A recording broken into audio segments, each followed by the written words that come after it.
ಒಂದೇ ಭಾಷೆ, ಒಂದೇ ರಾಷ್ಟ್ರ. ಯಾಕೆ ಬೇಕು ಒಂದೇ ಭಾಷೆ ನಿಮಗೆ? ನಾನು ಕೇಳದ್ನಪ್ಪ,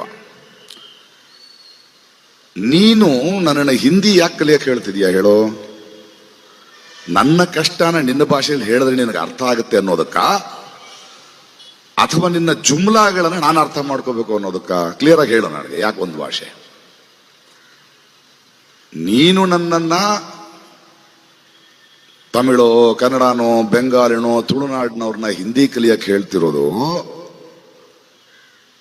ಇನ್ನೊಂದು ಭಾಷೆ ನನಗೆ ಕಲಿಯಕ್ಕಲ್ಲ. ನಿನಗೆ ಹಿಂದಿ ಮಾತ್ರ ಗೊತ್ತು, ಅದಕ್ಕೆ ನಿನ್ನ ಸಮಸ್ಯೆ ಅದು.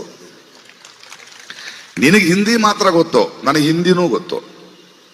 ಆದ್ರಿಂದ ನಿನ್ನದೆಲ್ಲ ನಡೆಯಲ್ಲ ನನ್ನ ಹತ್ರ. ಇವ್ರು ನೋಡಿ, ಇವರು ಹಿಂದೂ ರಾಷ್ಟ್ರ ಮಾಡ್ಲಿಕ್ಕೆ ಹೊರಟಿದ್ದಾರೆ. ಹಿಂದೂ ರಾಷ್ಟ್ರ ಮಾಡ್ಲಿಕ್ಕೆ ಇವರು ಮಂಗಗಳು ತಿರುಗ್ತಾ ಇದ್ದಾರೆ. ಹಿಂದೂ ರಾಷ್ಟ್ರ ಆದ್ಮೇಲೆ ಅದು ಹಿಂದೂ ರಾಷ್ಟ್ರ ಆಗಿ ಮಾತ್ರ ಉಳಿಯಲ್ಲ.